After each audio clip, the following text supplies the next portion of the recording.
She is unfit. The words cut through the air like a blade. Delivered with the icy precision of Jordan Peterson, they didn't need volume to dominate the room. They carried the weight of dismissal, the authority of someone long accustomed to towering over his challengers. For a brief, breathless moment, time itself seemed to hold still. The crowd gasped, a ripple of murmurs sweeping across the chamber like the sudden shift of a storm. All eyes turned to Jasmine Crockett. She did not flinch.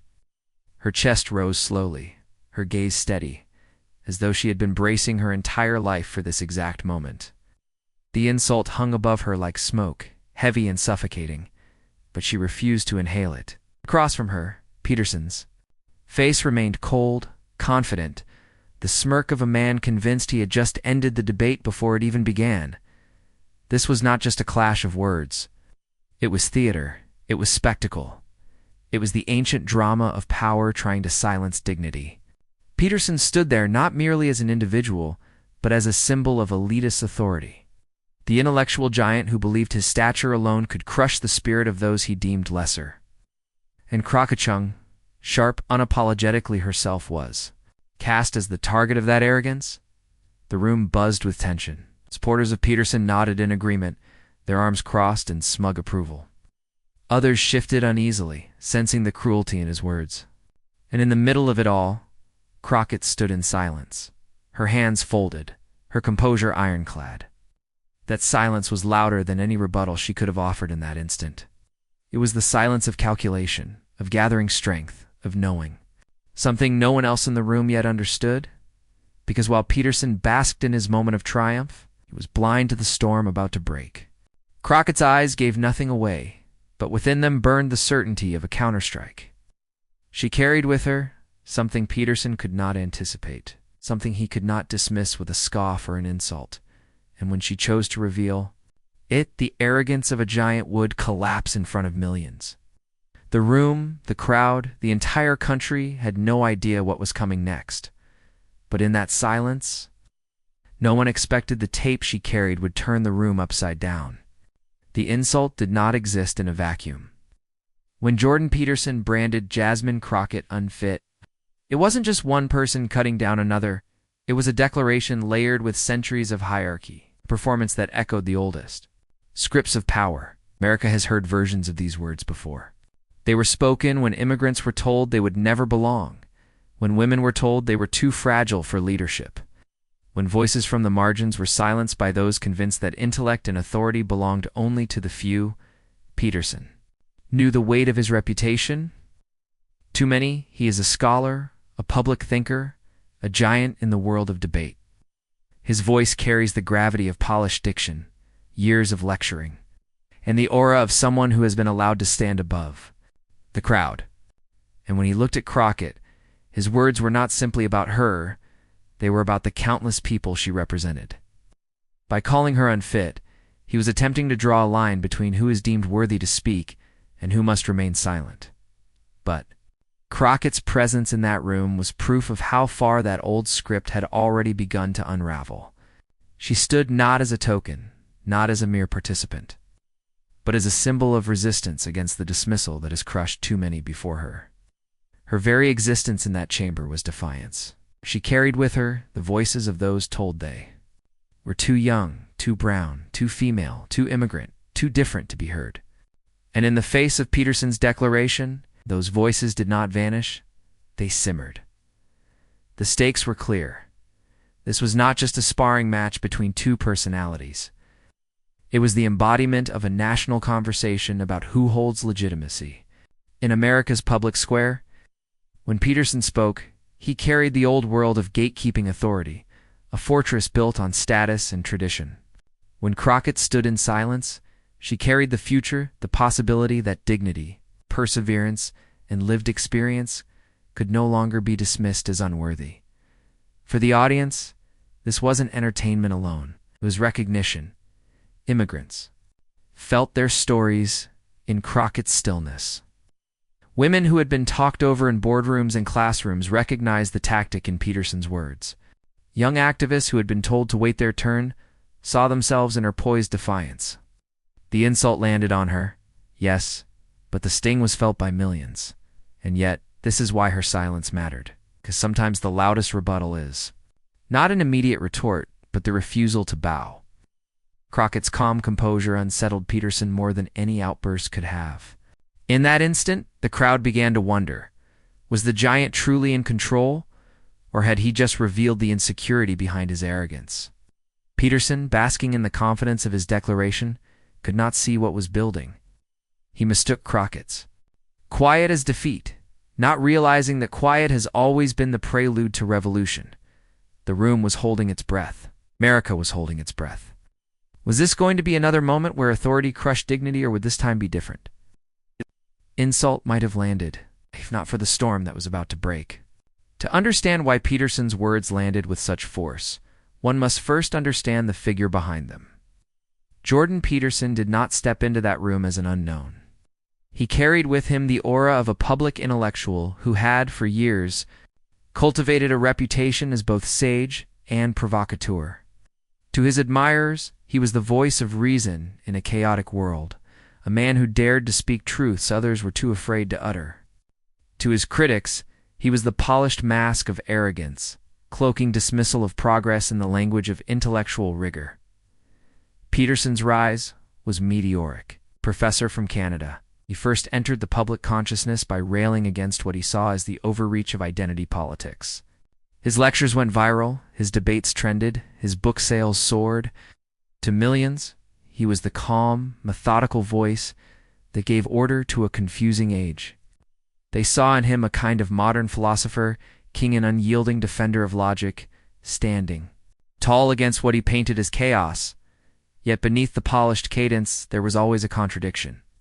For all his talk of truth, Peterson often wielded his intellect not as a tool to build bridges, but as a weapon to diminish.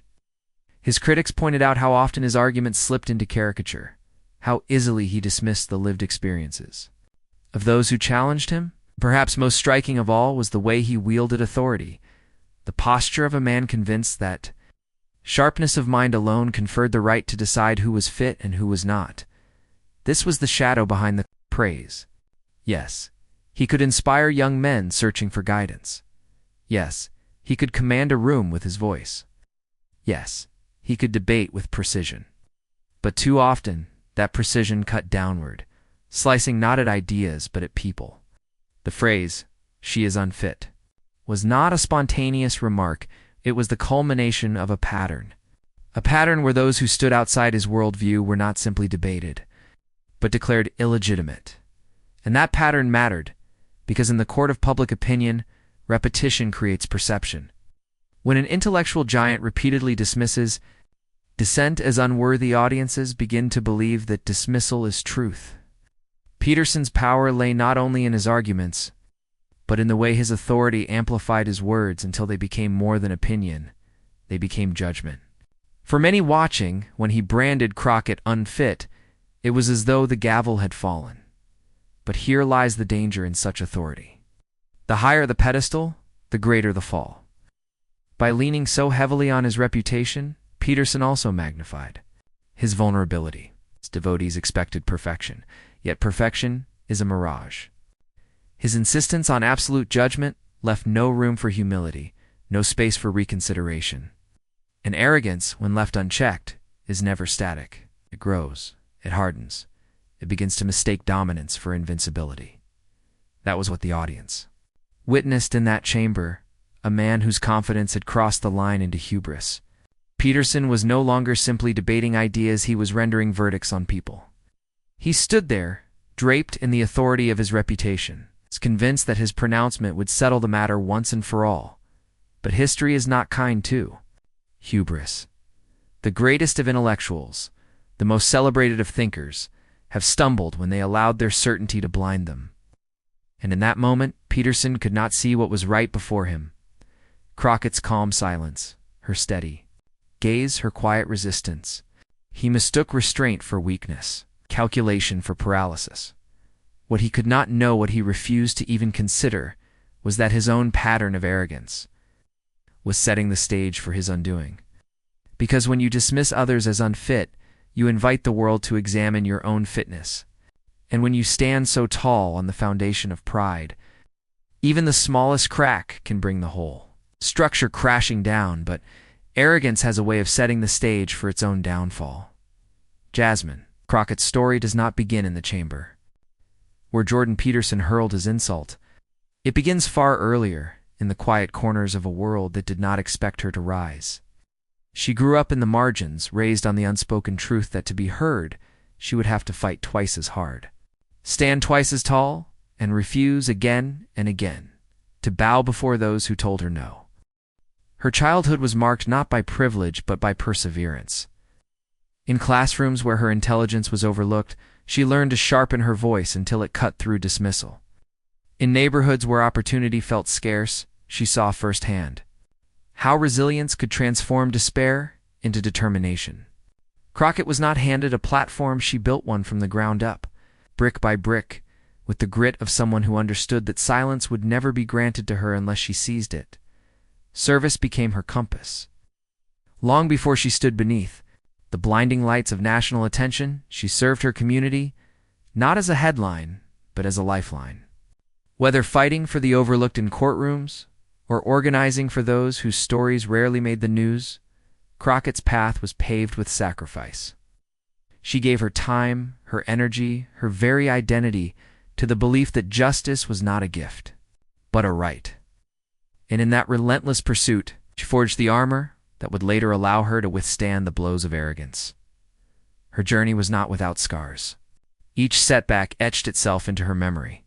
The times she was told she was too young to lead, too outspoken to be respected, too different to be taken seriously. Each time, she refused to bend. Those scars became her map, guiding her toward the very stage where she now stood across from Peterson. They reminded her of every voice she carried with her, every hand that had pushed her forward, every injustice that had fueled her fire. What made her presence so powerful was not merely her biography, it was her refusal to let bitterness take root. Crockett had every reason to be hardened, to allow resentment to define her, but she chose instead to embody resilience. Where others saw obstacles, she saw training grounds. Where others heard unfit, she heard the echo of a challenge she had already conquered countless times before. So when Peterson, with his towering reputation, leveled his insult, Crockett did not tremble. She had been here before, maybe. Not in this exact arena, but in battles that had taught her one essential truth. Dignity is not something granted by others. It is claimed, and she had claimed hers long ago. Her resilience was not theoretical, it was lived. She knew what it meant to walk into spaces where she was underestimated. She knew the sting of being dismissed before she even spoke. But she also knew the thrill of proving them wrong, of turning doubt into applause, of standing firm when others tried to push her aside.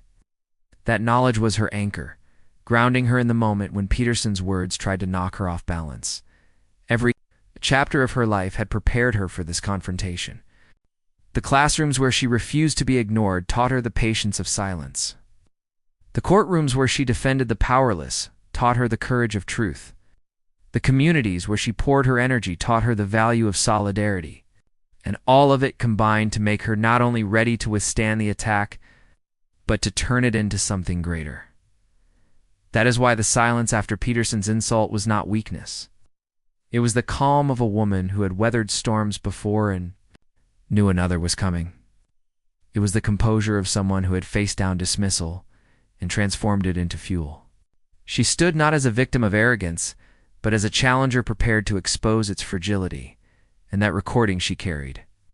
It was more than a rebuttal, more than evidence. It was the embodiment of her journey. It symbolized every time she had been told she did not belong, every door she had pushed open despite resistance, every truth she had insisted on speaking. For her, pressing play would not just be an act of defense, it would be the culmination of a life lived in defiance of the word unfit. Peterson could not see it. The crowd did not yet know it, but Crockett did. She knew the weight of her own history, the strength that came from every sacrifice, every scar, every act of service that had shaped her. She was not merely responding to an insult, she was answering history, and that's why the recording she carried wasn't just evidence. It was destiny. The chamber did not cool after Peterson's first strike. If anything, the air grew heavier, thick with the expectation of what might follow. Peterson, sensing the attention he commanded, leaned forward and sharpened the blade. "Unfit," he repeated, slower this time, each syllable landing like a gavel striking wood. "Unfit to lead, unfit to decide, unfit to be taken seriously." His words weren't just aimed at Crockett, they were broadcast to everyone watching, as though he were etching her supposed inadequacy into the permanent record. Gasps rippled again through the audience. Some nodded along, eager to see the giant flex his dominance. Others shifted uncomfortably, uneasy with the spectacle of dismissal being paraded as debate. Yet Peterson pressed on, doubling down as if daring Crockett to crack under the weight of his authority. He listed off his reasons, her inexperience, her background, her identity as though they were irrefutable facts rather than the old, recycled tools of exclusion. Each sentence was delivered with the cadence of a man convinced he had already won. But Crockett did not move. Her hands stayed still, her expression unshaken. She did not rush to fill the silence with rebuttals. She did not let his words corrode her calm. Instead, she held her ground, letting his arrogance echo longer than it deserved. The restraint was almost unnerving. Where the audience expected retaliation, she gave them composure. The tension in the room began to turn. At first, it seemed Peterson had seized control, but as his monologue stretched, the crowd began to sense imbalance. His confidence grew louder, but Crockett's silence grew heavier. The more he insisted she was unfit, the more those watching wondered why he needed to insist at all. Was this strength or desperation disguised as certainty? Crockett's gaze never left him. It was steady, deliberate, piercing in its patience. She listened without interruption, absorbing each barb as though storing them in reserve. To the casual eye, it may have looked like restraint. To those who understood her journey, it was strategy. She knew that arguments delivered in rage can be dismissed, but truth revealed at the right moment can shift the ground beneath an opponent's feet. The murmurs grew louder. Some in the crowd whispered disbelief. How could she stand there, silent, after being struck again and again? Others leaned forward, compelled by the mystery of her restraint. The room was transforming into a pressure chamber. Every second stretching longer, every heartbeat punctuating the suspense. Peterson, emboldened by what he mistook as submission, raised his voice further. "This is precisely the danger," he declared, pointing toward her as though rendering final judgment. "When we allow the unfit to rise, we jeopardize the very foundation of our institutions." His words rang out like a verdict, cold and absolute. But then something shifted. Crockett moved not dramatically, but with the smallest gesture, enough to break the trance. She reached into her bag, her movements calm, unhurried, deliberate. The murmurs hushed. Every eye followed her hand, every breath seemed to pause. She withdrew a small device, holding it with quiet certainty. For the first time, Peterson faltered. His words stumbled as he noticed the object in her grasp. The audience leaned in, sensing the change in current, the electricity sparking in the silence. Crockett did not look away from him. She did not raise her voice. She did not argue. She simply held the device as though it were both shield and sword, the calm answer to his thunder. The atmosphere had shifted entirely. What began as the performance of dominance was now suspense on the edge of revelation. The arrogance that filled the chamber just moments before was thinning, replaced by anticipation so sharp it felt like the room itself might crack open. And then she pressed. Play. The air was so taut with tension it seemed to hum. Peterson had just repeated the word unfit, drawing it out like a final verdict. His supporters nodded, some even clapped softly, as though the matter were settled with the authority of a gavel. Crockett did not answer right away. She let the silence sit, a silence that felt heavier than any word she could have spoken. And then, with the slow precision of someone who knew the ground was about to shift, she reached into her bag and placed a small recording device on the table. The audience leaned forward as one. Even Peterson paused mid-gesture, his hand frozen. In the air, his mouth slightly open. It was the kind of stillness that belongs to storms seconds before they break. Crockett didn't rush. Her voice, calm but steeled with purpose, carried across the room. If we are going to talk about who is fit to serve the people, then the people deserve the truth. And sometimes, the truth speaks in a voice we cannot deny. Her thumb hovered over the button. For a fraction of a second, the entire room seemed to hold its breath. Then a sharp click, and the device came alive. At first, there was nothing but the faint crackle of recorded static. Murmurs rippled across the crowd. Uncertain, curious. Then the voice emerged. Familiar voice. Peterson's own.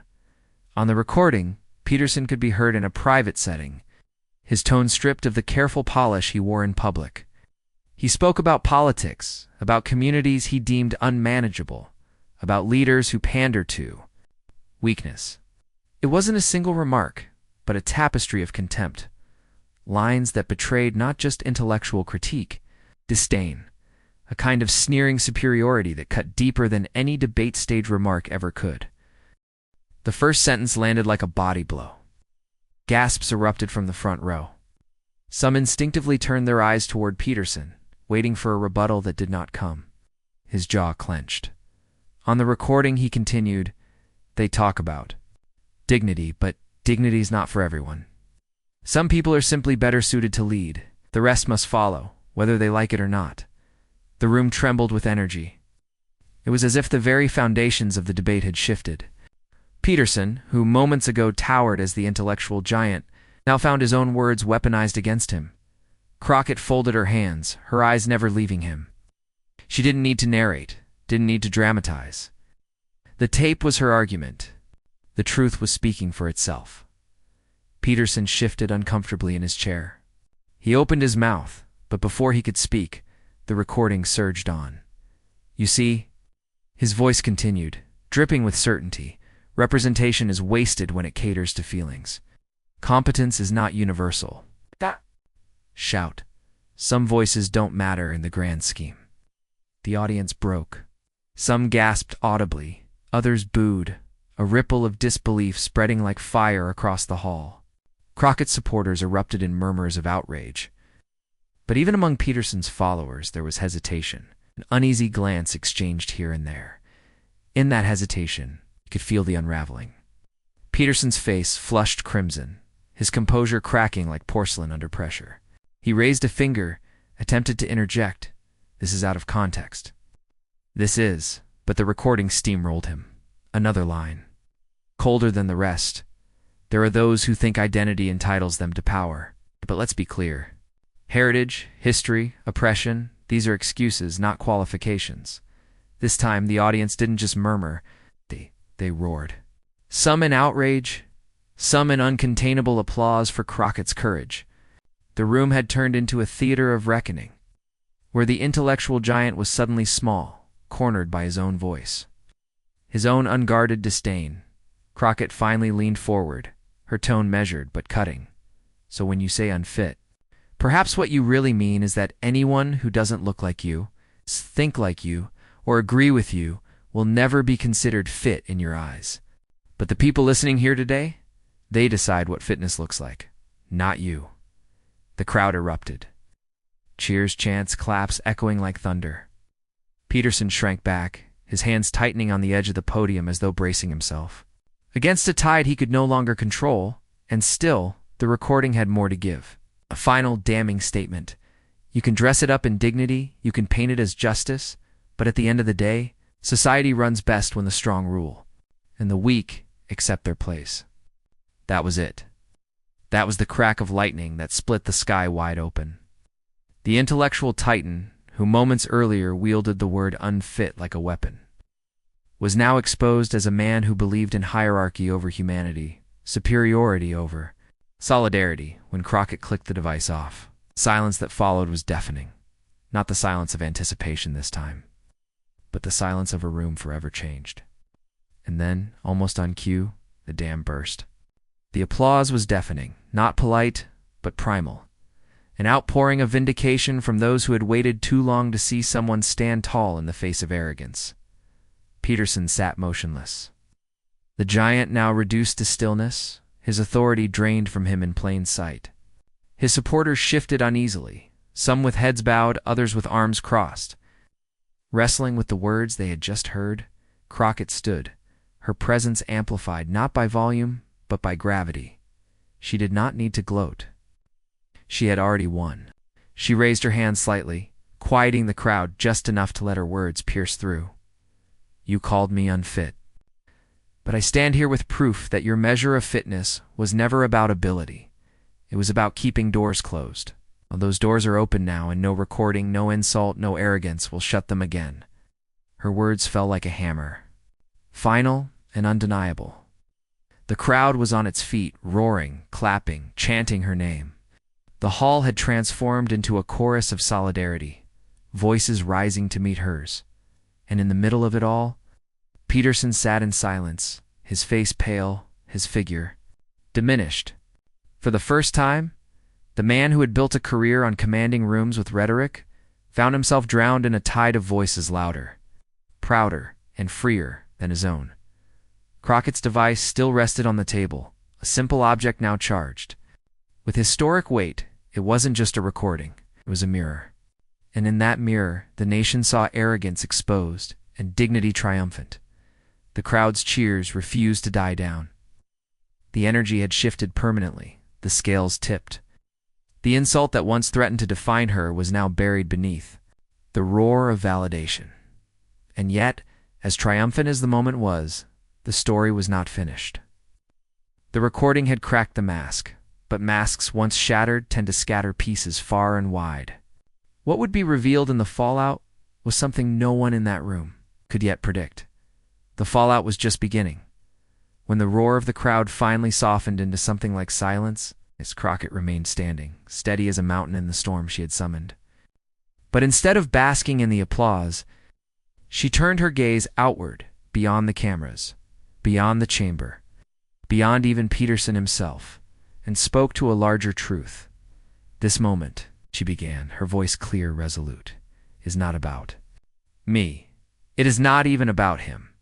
It is about every person who has ever been told they are unfit to dream, unfit to serve, unfit to belong.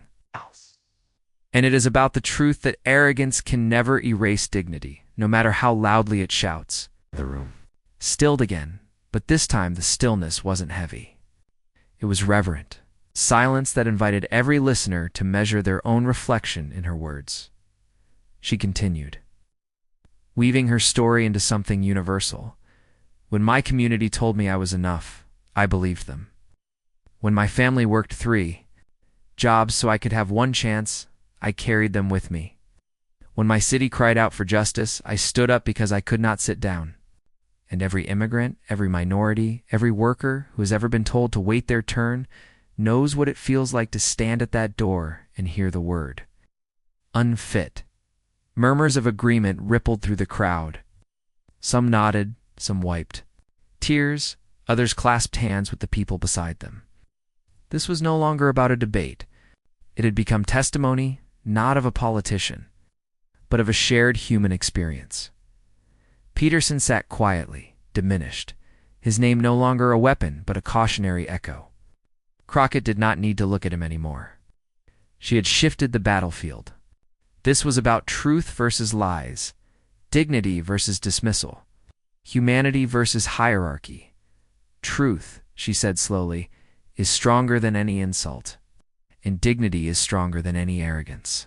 Because insults die the moment they are spoken.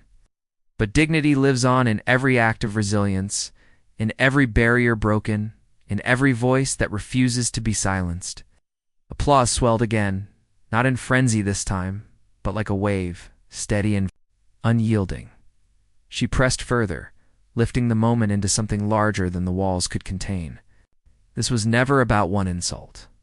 It was about every insult. Every time a child was told they were not smart enough.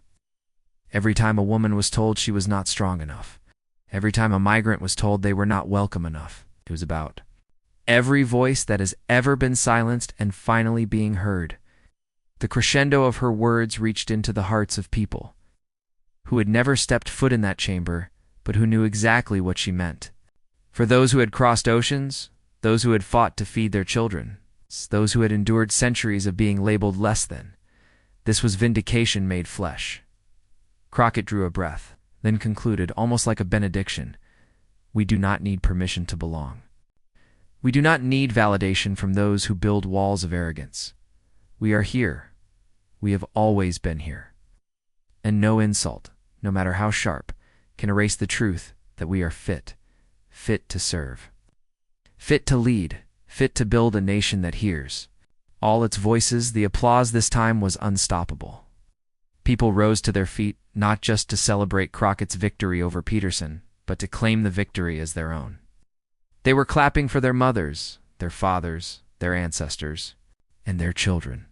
They were clapping because something deep within them had been affirmed, that dignity is not granted. It is lived, and no insult can take it away. Crockett lowered her head slightly in thanks, then stepped back. She had reframed the clash entirely. What began as a cutting word meant to diminish her had transformed into a lesson that elevated everyone watching. The debate was over, but its echo would last far longer than any headline, because in that chamber, beneath the bright lights and rolling cameras, one truth had been carved into memory: arrogance collapses, but dignity endures, and for every voice once silenced, that truth was a beginning. Jordan Peterson thought he could end the story with one word: unfit.